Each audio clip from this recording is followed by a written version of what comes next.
you, Judge. Mr. Brailsford, you have testified as a police officer before, correct? I have.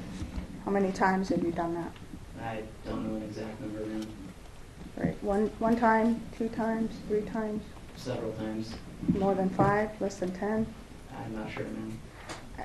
I'm noticing you're having some trouble with your memory. Do you always have problems Excuse me. remembering things? Objection, argument. Are you having trouble remembering just today? No, ma'am. Okay. You can't remember how many times you've testified as a police officer in the 2 years you were a police officer? I worked for the Mesa Police Department for 2 years, and during that time I have testified in court. Okay. Now, your testimony yesterday was that this particular call was a very high-stress situation, correct? Yes, ma'am. All right. And it was considered, or you considered it, a high-threat level, correct? That is correct. All right. Now, your fellow officers, though, were cracking jokes about barking like a dog. Were they not during this threat call there? I believe I remember hearing that, but I didn't think it was funny, and I didn't laugh, and I certainly didn't make the joke. Sergeant Langley, during in the transcript and in the video, was saying that, quote, "We're going to take our time." Is that right? Do you remember that? I believe he was referring to making sure that we're careful as we proceed through the scene. Did you remember hearing him saying that, though? Saying those words, "We're going to take our time"? Not exactly. Okay. You guys did not run up the stairs and storm into the room, is that right? No. Okay. You guys, in fact, went up in an elevator, and then you staged at different, let's say twice in the hallway, correct? Yes. Then you ended up on one side of the hallway, Officer Elmore was on the other side, correct? I ended up on the right side of the hallway, and Officer Elmore ended up on the left side or the north side of the hallway. All right. About a month after this happened, did you get a text from Officer Elmore? And no, I did not. Do you know for sure that Monique and Daniel did not, or did, either way, hear Sergeant Langley's commands that night? As I previously testified, ma'am, I can't be sure for what they heard inside of the room. I simply don't know what they were thinking at the time. Okay. Is it considered, in your opinion, non-compliance if they didn't hear the commands? I'm sorry, in what sense do you mean, ma'am? Well, on direct, you said it was non-compliance. Is it non-compliance if they didn't hear it and not just chose to ignore it? Well, that's what I stated before, ma'am. I don't know if they heard the commands or not, so at that point I don't know. Okay. But my question was, is it non-compliance if they didn't hear the commands? Well, that's what I'm saying, ma'am, is I don't know if they heard them or not. Okay, but if they didn't hear them, is that considered by you, was it considered non-compliance? It's a form of non-compliance. Even if they didn't hear it? I don't know if they heard it, ma'am. You said yesterday that you have not talked to your dad about what happened that night, correct? What do you mean, ma'am? You said yesterday that you have not talked to your dad about what happened that night, the night of the shooting. Is that correct? I guess what I'm trying to say is, what do you, I don't understand what you're referencing. Oh, you don't? Yesterday, you said you did not talk to your dad about what happened on that night. Is that true? During what time, ma'am? The night of the shooting. No, I did not talk with my dad during that night. Why didn't you talk to him that night? I was still completely in shock and disbelief, and I was at a loss for words. Do you have you talked to him about the trial and this case since that night? My father and I have certainly spoken about this case. It's very serious. Has he given you any instructions about what to say during trial or your demeanor or anything? No, certainly not, ma'am. You told Detective Sipe that in the interview that you felt that Daniel was trying to gain tactical advantage on you. Does that sound familiar? So as I was explaining before, I was still, this interview took place just, very shortly after the shooting had occurred. I was very shooken up, and my intent was to explain that Mr. Shaver was instructed to crawl towards us, and inadvertently, the closer he got towards us, it provides him with a tactical advantage. I certainly wasn't trying to insinuate that I thought he was trying to do that. It just, with my training, I'm taught that as a subject gets closer to you, it inadvertently gives them that advantage. So you did tell Detective Sipe that he's crawling towards us, trying to gain a position of advantage in order to gain a better firing position on us. That's what I was just explaining, ma'am. I'm sorry, I think I asked a very simple question, which is this what you told him or not? I didn't ask for an explanation. I'm sorry, ma'am. It's just, there's no simple way to answer it in a yes or no. I need to explain. Okay, but Mr. Brailsford, either you remember saying it or you don't remember saying I did say that to Detective Sipe, yes. okay. And so this was the individual, Mr. Shaver, who was being commanded to crawl towards you, correct? Yes, ma'am. Now, the door of room 502, that was further away from you than Daniel Shaver was when you shot him, correct? I believe Daniel Shaver was 10 feet away, and then the doorway was approximately 20 feet away. So is that a yes? What was the question, ma'am? Right. The question was, the door of room 502 was further away than Daniel was when you shot him. Is that correct? Yes, that's why he's 10 feet away, and the doorway would be 20 feet away. So that's a yes, okay. When Daniel was further away from you, you did not shoot him, correct? Are you referring to, which moment are you referring to? When he put his hands behind his back. The first time? Yes. Okay, so if my understanding, the question was, I did not shoot him the first time he reached behind his back. Yes. I did not shoot him the first time he reached behind his back. And the question is, when he was back there, reaching behind his back, he was further away from you. Yes, he was much further away. All right. And the door is now further away from you, correct? After he's closer. The door is still 20 feet away, Okay. And Mr. Shaver was about how many feet would you say when you shot him? approximately 10 feet. Okay.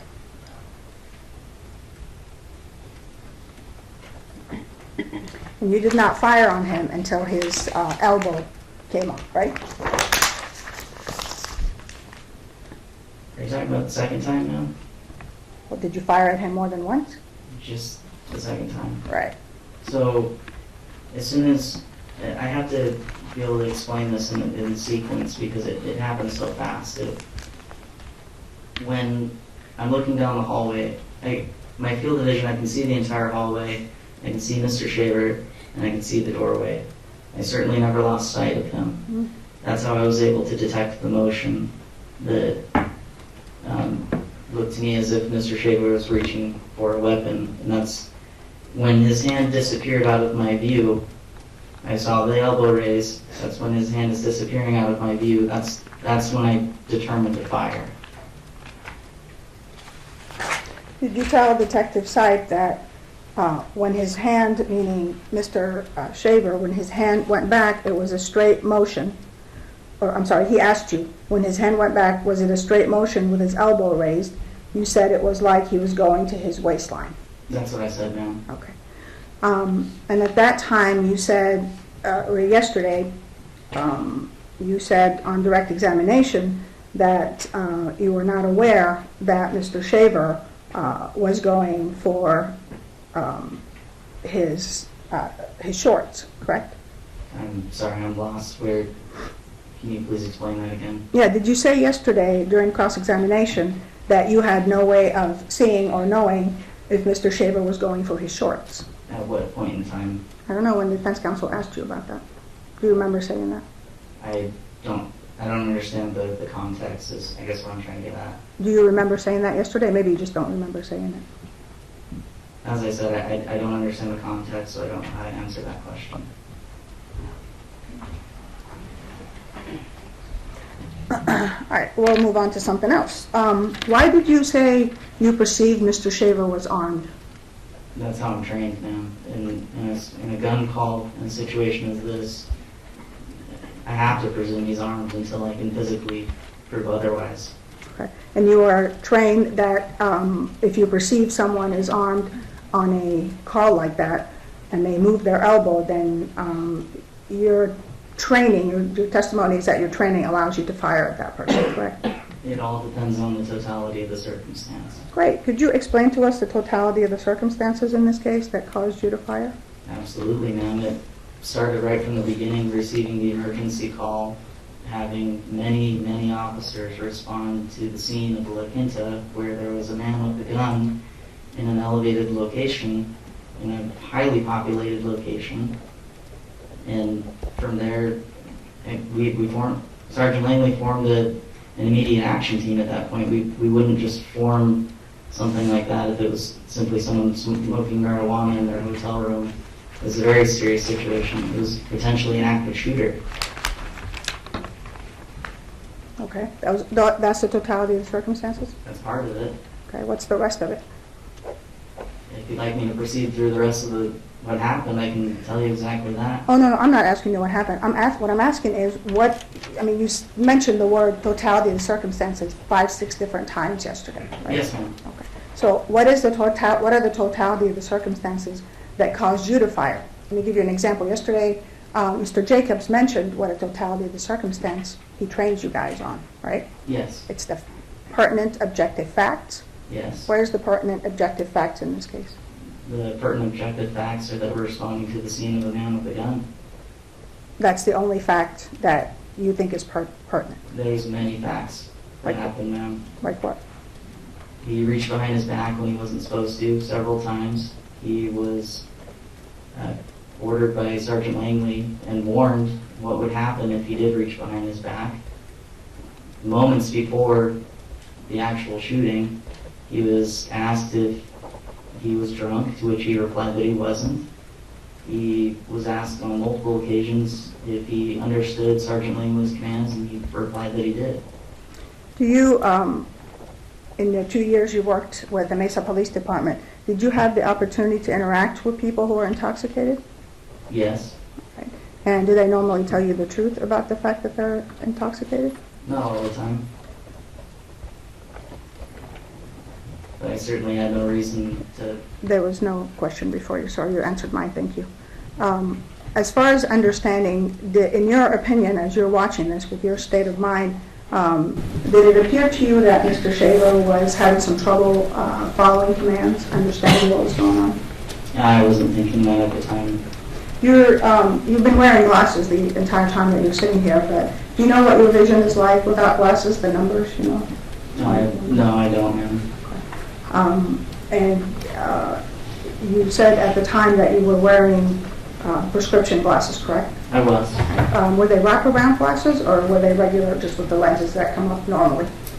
They were the Oakley black jackets, so they didn't have a bottom frame. It was just the lens that went around. Okay. Did it wrap around all the way closer to your ears or cheekbones, or no? I don't remember.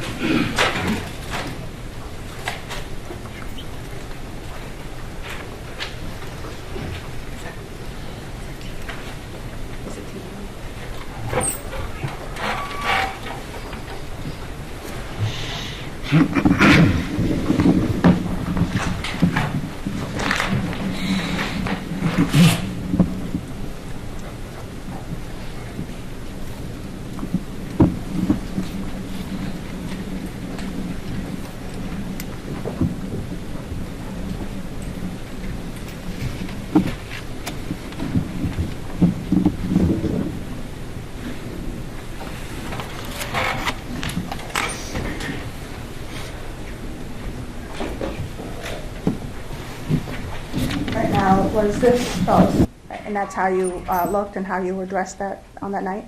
Yes, All right, and those would be then the Oakleys that you just described to us? that's correct. All right, so they don't wrap around then, correct? They only go to normal, The right on the cheekbone? picture shows exactly how they look. Okay. This is the second picture in the same stack of 271. Is this how you were dressed on that particular night? Yes, Okay. What's that on your right shoulder there? That is a secondary mount for Okay. the camera. Okay, so that would have been an option if you wanted to mount the camera somewhere else? Correct. Okay, except that you did not do that night. No, Why is it that you like to, or you wore it on that night on your glasses? it was closer to my eye. It's just what I picked that night. Okay. Yesterday, okay. Is this like an overall view of how you looked on that particular night? Yes. Okay. I'll move to admit 271. No objection. 271, 270. You said yesterday also that you turned on the camera at some point downstairs. Could you remind us of, was it before the elevator or in the elevator? It was on the first floor prior to the elevator. And why did you say you decided to turn it on at that time or to start it recording? I simply wanted to record the events that were going to unfold. All right. Were you required to have turned that thing on, or was it just your choice to do it? We are required to turn it on.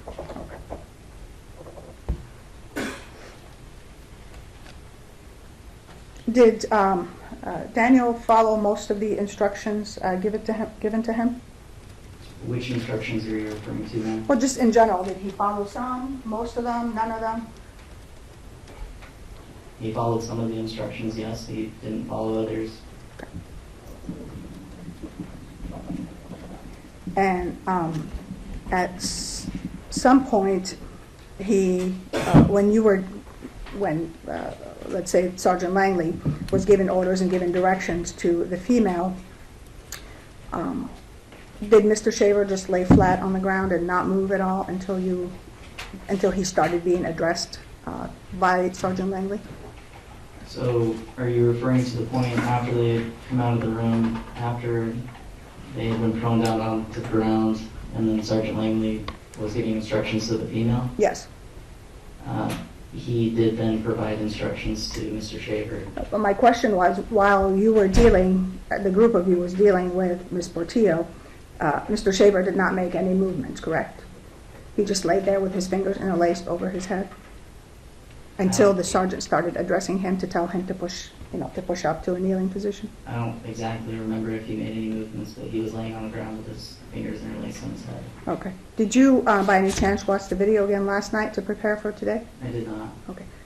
And I don't remember if I asked you this before, but when was the last time you watched the video to prepare for trial? Prior to yesterday? Okay, so the day, let's say the night before yesterday? Correct. Did you also review the transcripts for any of the transcripts again, just so we can?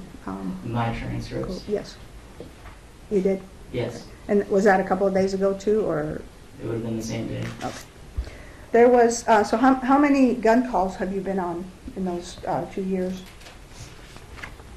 I couldn't give you an exact number, but I have been on gun calls before. Okay.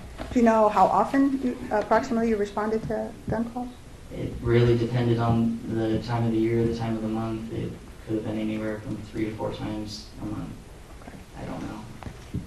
And how many of those have involved more than one gun? Some of them have and some of them haven't. You can't tell if it's half or more or less than half? No? Ma'am, that took place, over 2 years ago.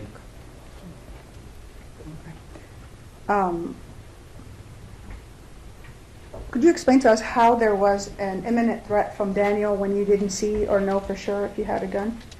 So based on the totality of the circumstances, the reason why we're going to the call in the first place, the man with the gun in an elevated position, we have to secure the scene, we have to make things safe. Do you, let me interrupt you for just a second. Do you understand what imminent? I didn't finish my answer, ma'am, I apologize. I think you, Hang on, let him finish.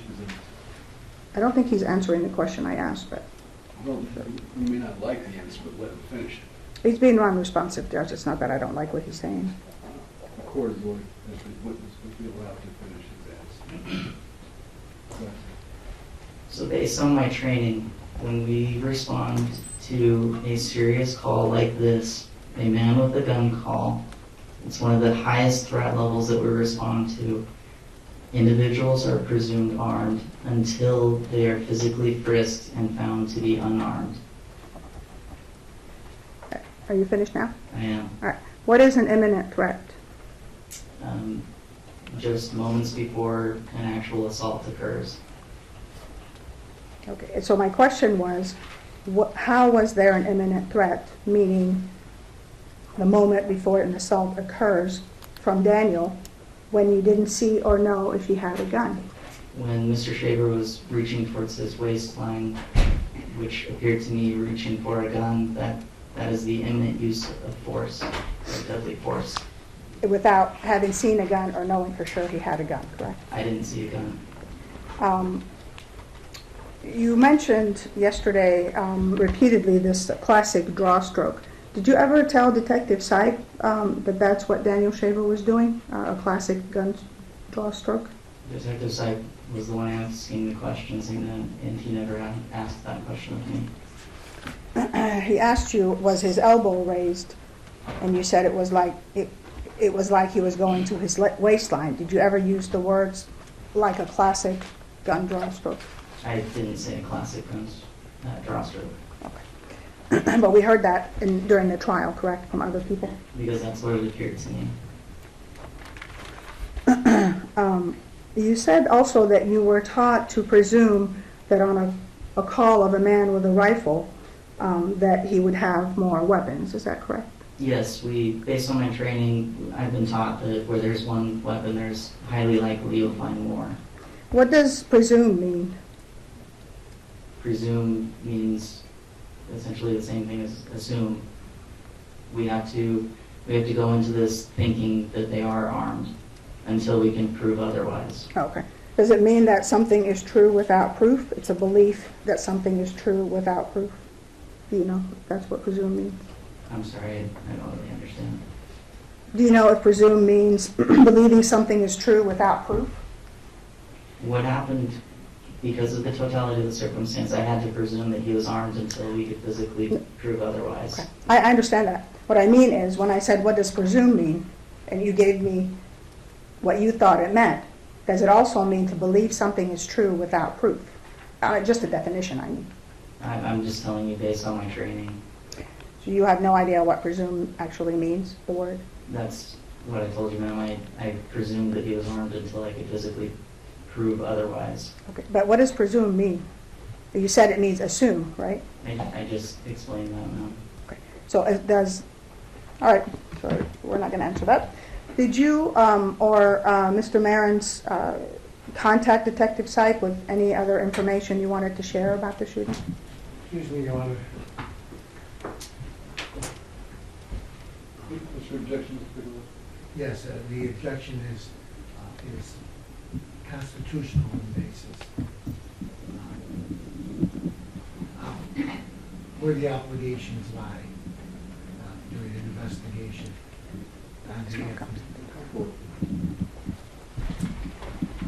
I couldn't see you yesterday when you were doing that. Yes, ma'am. Stand and demonstrate. Yes. Can you demonstrate it the way Daniel did it, instead of just standing, since that's not what happened? I'm sorry, what are you asking me to do now? Can you do it on your hands and knees like Daniel? Can you show us what Daniel was doing? So he would be leaning forward Wait, he was leaning forward? on his hands and knees. Okay, can you show us that or no? Hang on. I mean, I'd like to see it demonstrated. Mr. Can we address that real quick about the video? You testified yesterday that you did not remember Daniel Shaver crying that night. Is that correct? At the moment, I didn't really pay attention to that. I was more focused on his hands. You also said that you didn't remember what he was wearing that night, right? As I said, I'm more focused on his hands. Okay. Or that he was barefoot, correct? As I stated again, ma'am, I was focused on his hands. That was my job. That was my duty at the time. Okay. And did you hear Sergeant Langley yell to show us your hands to Daniel? In which moment are you talking about? For the first time when he put his hands behind his back. Yes, Sergeant Langley said hands in the air, hands in the air. Did you ever see anything in Daniel's hands at any time? When he brought his hands forward after they had stopped, I saw that there was nothing in his hands the first time. Okay. And when he came out as well, correct? He didn't have anything in his hands in that, when he came out of the room? When his hands were stopped, I didn't see anything in his hands at that time. Did anybody yell at Daniel to drop anything? Drop this, drop that, whatever? No, nobody said anything like that. And you said that you never lost sight of him, is that right? I did not lose sight of him during the critical moments. And you were supposed to keep your eyes on his hands the entire time, right? As best as I could, ma'am. You said you did not expect the shooting to happen or want it to happen, is that right? I absolutely did not want the shooting to happen at all. All right. And you didn't want it to happen when Daniel raised his elbow in that classic draw stroke you were telling us about?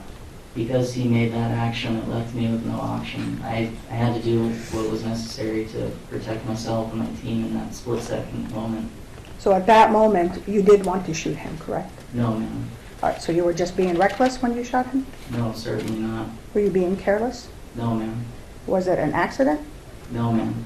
So you wanted to shoot him and you shot him? No, I did not want to shoot him, ma'am.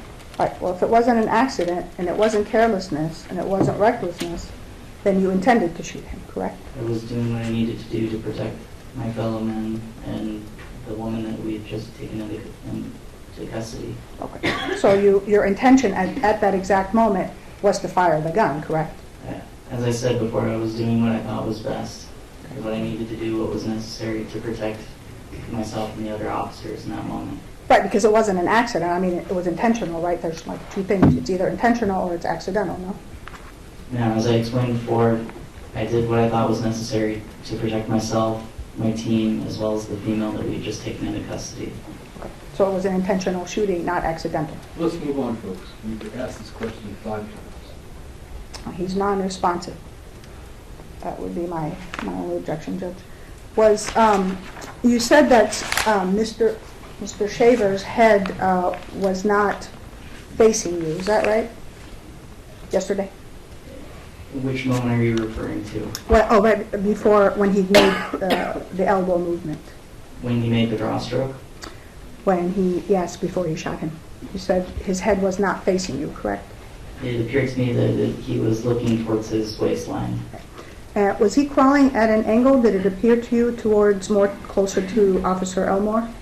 I believe he started crawling towards the north side. Is that where Officer Elmore was? Officer Elmore was stationed on the north side. Oh, okay, so that's a yes. And Daniel wasn't looking at you, correct? Did he ever make eye contact with you when he was doing the draw stroke? I don't know what he was thinking at the time.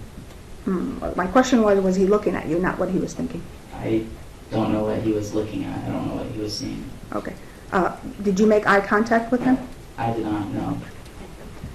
And you said his head was down and turned towards his side? Does that sound about right? It appeared to me that he was looking towards his waistline. And that's where his hand was, correct? He made the reach towards his waistline, which appeared to me as if he was drawing a weapon. So it appeared to me that he would be looking towards the holster of where the weapon would be kept.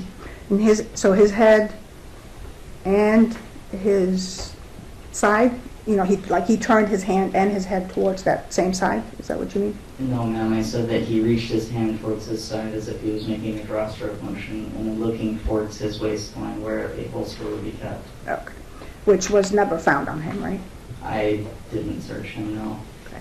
And later on you found out, as you said yesterday, that he was not, at some point you found out that he had not been armed, correct? After the interview with Detective Syke, Yeah. some point later that Okay. day. Later that day. And also that he didn't have a holster either, correct? On his person? Right. Okay. And you said yesterday that in the moment you decided to fire, these 3 things happened. You took the safety off, you looked through the scope, you closed your left eye, and you fired. Does that sound right, or do I have that wrong? So, as I explained before, when I detected that reaching motion and when his hand disappeared out of view, I could see the elbow raised, which appeared to me to be the draw stroke motion, which is in a fluid motion. I flipped the safety off, I raised my rifle to begin sighting. That was the decision when I made the decision to fire, was when the hand left my sight. And so that's when I closed my eye and was looking through the scope in order to gain a sight picture. Do you have to close your eye when you're using an aim point? You don't have to, but I did it in order to help with accuracy. Does it not interfere with your full ability to view if you close one eye and look through the aim point? If I'm looking through the aim point, then I'm going to be using my right eye to do that, so my left eye doesn't really come to play when looking through the scope. Were you trained to keep both eyes open and focus that way when you fire your weapon? Not necessarily, ma'am. You can close your eyes if you need. You can close your left eye if you need to. Okay, so you're not trained on the fact that that's a bad habit, and they prefer for you to have both of your eyes open. That's not a bad habit. Okay. Did you learn that in the military, or was that at the training at the academy? The training at the academy, And was it the same in the military? it would have been similar. Similar, but not the same. And all this happened, you said, in what you described as the blink of an eye, correct? Yes, it was very fast. All right. You were taught in the academy, aside from the things we've heard so far, is how to write reports and testify, correct? Yes, You were taught to observe and record details to memory and to paper if necessary, is that right? to the best of my abilities. This was a very traumatic event, was it not? Absolutely. But you did not remember a lot of the details of what happened that night, correct? I'm not perfect, and I had my Axon body camera running at that time, so that was going to be the best type of recording that we could have. And after you watched the recording right before Detective Seib interviewed you, were you able to hear, for the most part, what was being said and what was happening on that TV, on the cellular TV that you were watching it on? We were actually watching it on a small cell phone. It was fairly choppy, and so, the video would be choppy, the audio would be choppy, but we were able to hear people talking. Yes, there was audio. Okay. And were you able to tell on the audio that Mr. Shaver was crying and begging not to be shot, etc.? After reviewing the video, yes, I was able to see that. All right. Did you mention any of that to Detective Seib? During the interview, Yes. I believe he asked me if what I was remembering in that moment, and I told him that I was basing my recollection off of my recollection. Based on your recollection and not just from watching the video? Correct.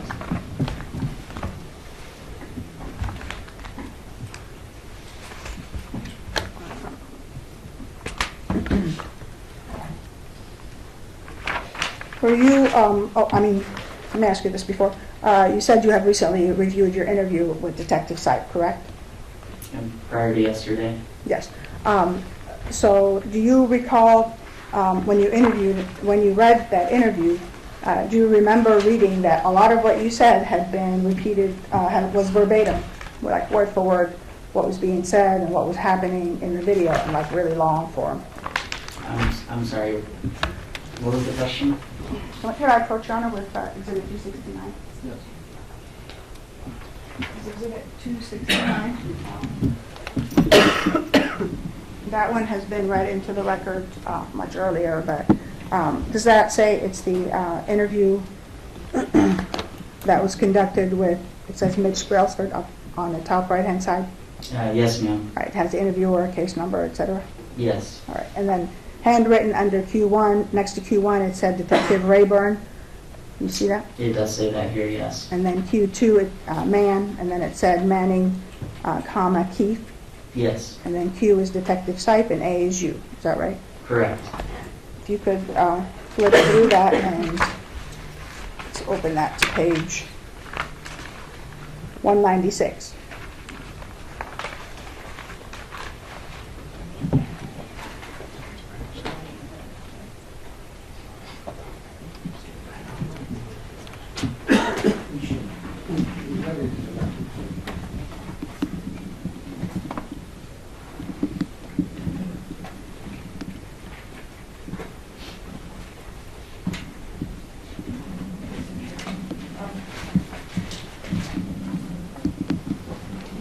let's take a look at page 9.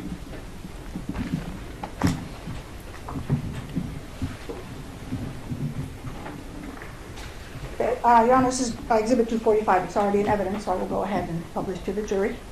We're not going to necessarily have you read all of this, but this paragraph here that starts at line 366, and it goes to 405 on page 9, and then it continues on the second page from 406 to 413. If you could take a look at that and tell me, just read it to yourself. You don't need to read it out loud. It's already been read into the record. And tell me if that doesn't seem to be a verbatim, word for word, what happened, what was said, etc. I believe that was my recollection to the best of my ability. Okay. So you were able to remember exactly what was being said and exactly what happened, correct? I don't think they were exactly what was said. It was in my memory to the best of my ability. Okay. Now you have watched the video over 100 times, correct? Through the course of this trial, I've seen it many times, yes. Okay. And your recollection, is it any better than it was then, or was that the best recollection of the events? You know, at the time, I was doing the best I could to focus and remain calm and collected for Detective Sight. Inside, I was still very torn up and very shocked at what had happened. All right. And you were able to recite to him a lot of details about what happened that night, correct? I was able to answer questions that Detective Sight asked me to the best of my ability.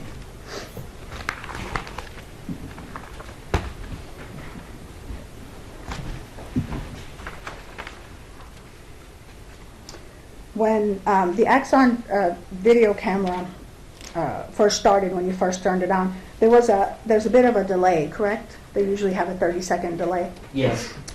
Is that for video, audio, or both? When the 30 seconds prior is just going to show the video, and there's not going to be audio until that moment when the button's pressed. Okay, and who presses the button? I do. Okay.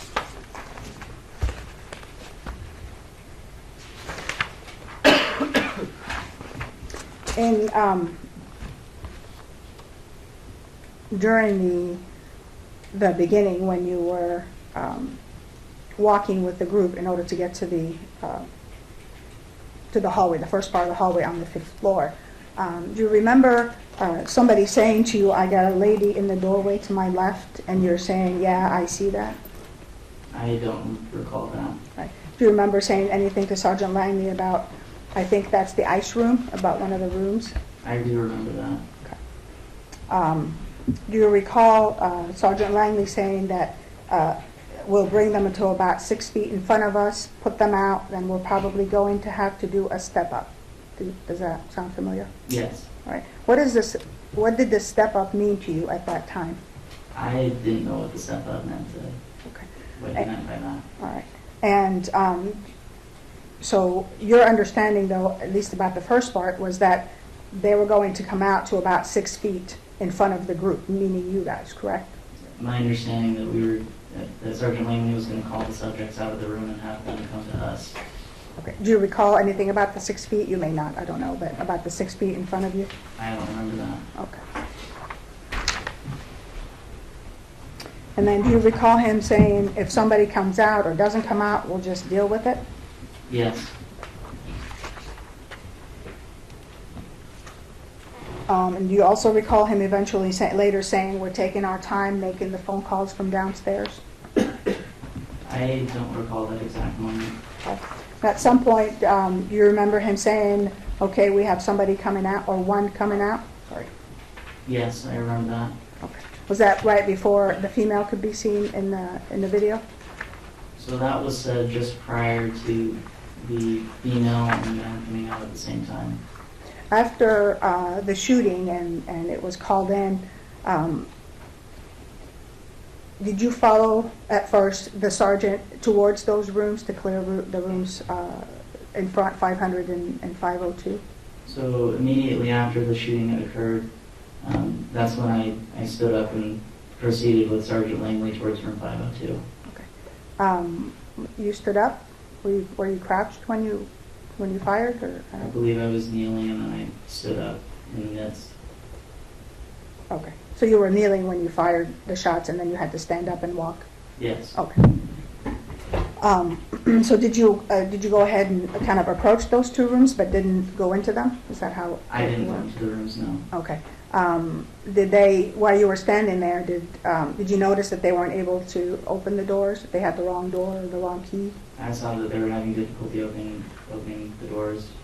Yes, room 500 and room 502. All right. And did anybody while you were there come out of the rooms? No. Okay. Then the sergeant says to you, secure your weapon. What does that mean? That just means, secure your weapon, and he asked me to leave at that point.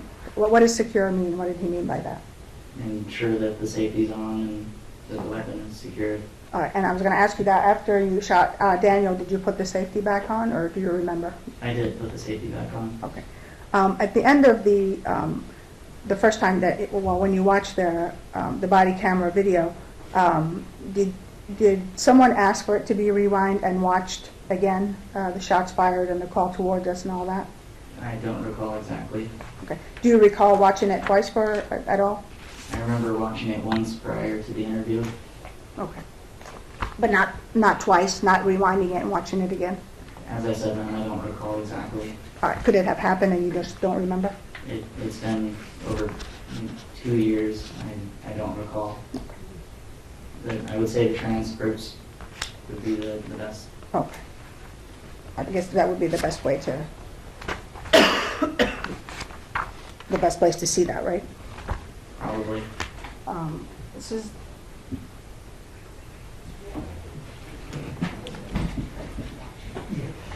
If I may approach the witness, Your Honor. Yes. This is exhibit number 268. If you could peruse that for me and see, just to make sure if that's, and I think it even says during viewing of the video. Does that sound right? It says Officer Brailsford viewing of video. Yes, it does. Okay. And it has the people, like there's a male voice, and that would have been Detective Sype. Does that sound about right? I believe so, yes. The female voice would have been the attorney who was present for you on that day. Yes. Okay. And then it says Officer Brailsford in the Axon video, correct? Yes. Then it says Philip Mitchell Brailsford during viewing of the video, correct? Yes. Does that kind of make sense, that what they're delineating the differences there? I believe so. All right. And then Sergeant Langley, Daniel Shaver, and Monique Portillo, correct? Yes, ma'am.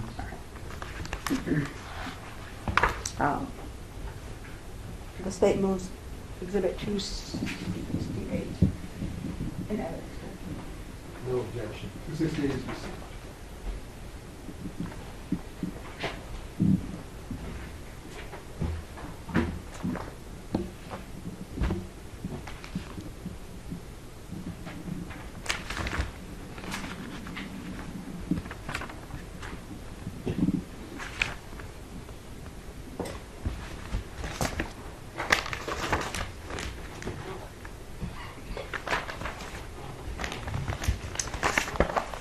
When you're talking about the totality of the circumstances, and we heard talk from experts about assessing and reassessing a situation, do you remember all that? Do I remember the testimony? The testimony, yes. Not every word that was said, but I remember it. Okay. And were you taught in your training to continually reassess a situation? Yes. It doesn't necessarily mean, of course, that you lower your guards when you're doing that, correct? No, certainly not. The threat level remained, the same, if not higher, throughout the process. That's what I was going to ask you. That so your understanding, at least of the training, in your opinion, is that the threat just remains higher, it doesn't get any lower, correct? So, going into the call, because of the nature of the call, that immediately raised the threat level to an extremely high level. And during the course of the interaction with the subjects in the room, it remained at that level, and as actions proceeded, some actions raised the level higher. For example, the first time Mr. Shaver reached behind his back, that raised the concern more, and then ultimately led up to the shooting. Okay. Did anything that happened lessen the threat level? Well, if Mr. Shaver wouldn't have placed his hands behind his back, that would have. Well, right, but I'm not asking what didn't happen. My question was, did anything happen that lowered it? That's the threat level, sorry. No, ma'am. Okay. You kept telling us yesterday that we just didn't know what was going on, correct? Yes, All right. And the only information you had, what there was, it was a call about a man with a rifle, right? the man with the gun. Did you hear all the other witnesses saying the call was about a man with a rifle? I don't recall exactly what was said, but I do, upon reviewing, the transcripts, the testimony, the video, it was a man with a rifle. But the call comments that came to me was a man with a gun. Okay. So did you believe you received the same radio call as everybody else? Yes. Okay. Did you hear anything about an active shooter? No, I did not. All right. Any people screaming coming from room 502? I did not hear any people screaming. All right. Did you believe at the time it was a hostage situation? I didn't know what I had at that moment. Okay. Was there any reports of it being a hostage situation? Nobody reported that, no.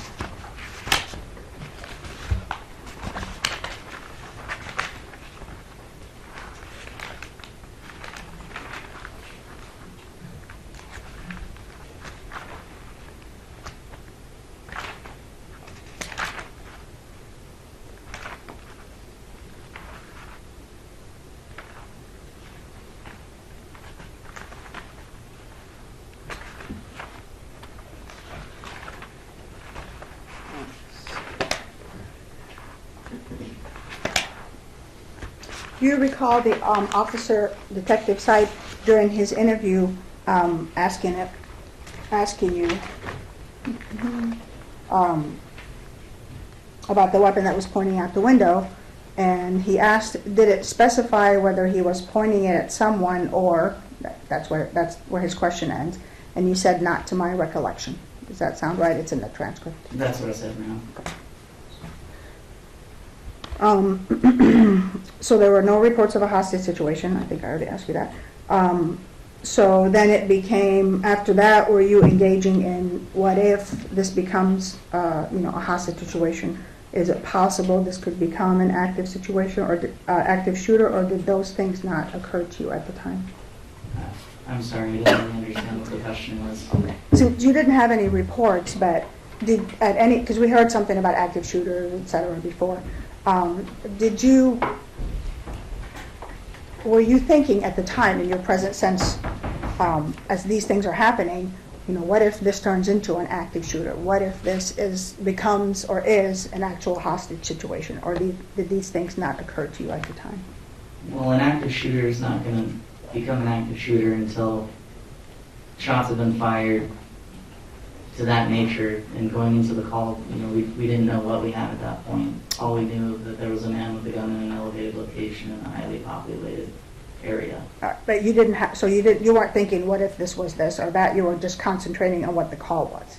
I didn't know what we had at that moment, no. Okay. Well, you just told us what you believed you had, though, correct? I believe I told you what the call referenced. All right. So would you say you came in then without any kind of bias, as Detective Jacobs was talking about having taught you? A bias? Right. Towards what the situation was? I took the situation as what it was. Okay. Did you consider those what ifs and possibilities as going either way when assessing a threat? That, for example, this could have been something innocent, or it could have been the man going for a gun, or was it just that he was going for a gun? I absolutely 100% believe he was reaching for a gun. I would not have fired my weapon at all if I thought otherwise. And you did not see a gun or there was nothing visible there that showed a gun. Yes, or, did,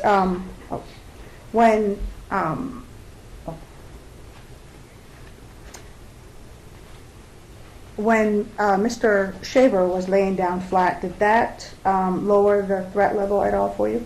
No, it did not.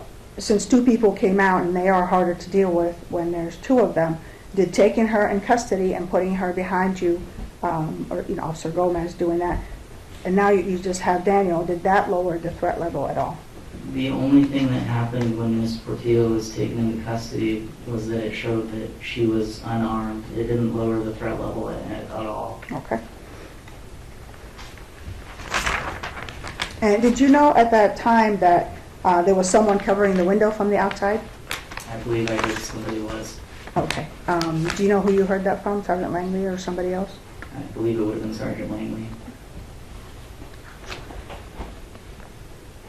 Does that threat scale, as far as the threat assessment, did it only slide in one direction for you, which is like, it kept going up and up as the situation unfolded?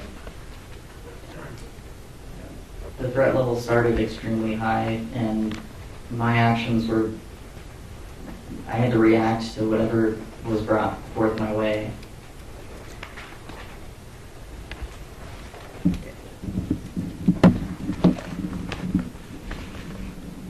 In your opinion at the time, not recollecting from the video, did Monique and Daniel look shocked or surprised when they walked out into the hallway? I don't know what they were thinking at that time. I can only speak for myself. Was there, did anything about their facial expressions that you recall showed any kind of surprise, or about their physical movement? I don't really recall their facial expressions. I was more interested in their hands. Okay. Did Daniel ever argue with you or Sergeant Langley? I didn't do any of the talking, so Sergeant Langley was the one that was giving commands. Okay. So he never directed anything towards you? As I said, I didn't talk. Okay. My job was cover officer. Okay. Did Sergeant Langley give you any commands or instructions while he was dealing with the other two individuals? Did he give me any commands? Yes. Not to my recollection. Okay. When he, meaning Sergeant Langley, was yelling at Mr. Shaver and saying, "If you do that again, we're going to shoot you," did you take that as an order? Did he give you the green light to shoot, or how did you take that? No, certainly not. That was simply a warning to Mr. Shaver. Don't do that again, because that's what police officers, in certain situations we can determine that to be a threat. All right. And so you made the decision on your own, not because of anything Sergeant Langley said, to go ahead and fire, correct? I made my decision based on my decision. Okay. Did you consider your AR-15, and the reason why you used it was because it was safer to use in that kind of situation, in that hallway with people possibly in those rooms? I only brought the AR-15 out so that Sergeant Langley, if he wanted it there, then he could have it there, and if he didn't want me to have it, then I would put it away. All right, and it wasn't anything that has anything to do with the fact that it's safer than firing a gun in the hallway? I believe what you're referring to is the ammunition. Yes. The ammunition for the AR-15 is designed to fragment upon impact. All right, but that was not necessarily why you chose it? As I said before, I brought the AR-15 to Sergeant Langley so that he could determine what he wanted to be done with it. Okay, and that was the only reason then? As I said, I brought it to Sergeant Langley so that he could decide if he wanted to use the AR-15s or if he didn't want them. Okay.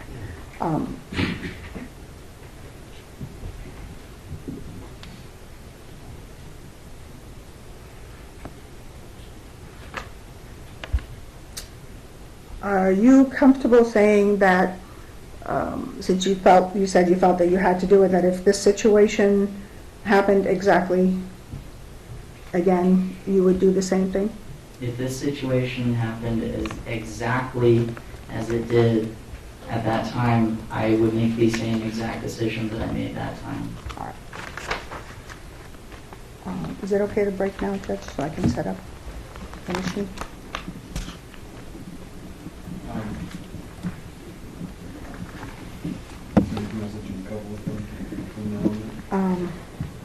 It's going to take me a couple minutes to figure that out, so probably not. All right, we'll take our lunch recess. Today, however, let's start at 10:25.